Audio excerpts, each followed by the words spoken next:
பார்வதி கல்யாணமாம் அதனை பூலோகம் கொண்டாடுதாம்.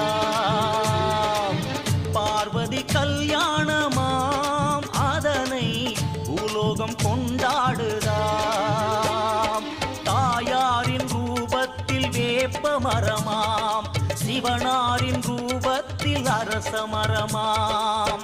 வேப்ப மரத்தில் குங்குமம் தீட்டி, அரச மரத்தில் திருநீரு பூசி, அன்னைக்கும் சிவனார்க்கும் கல்யாணமாம்.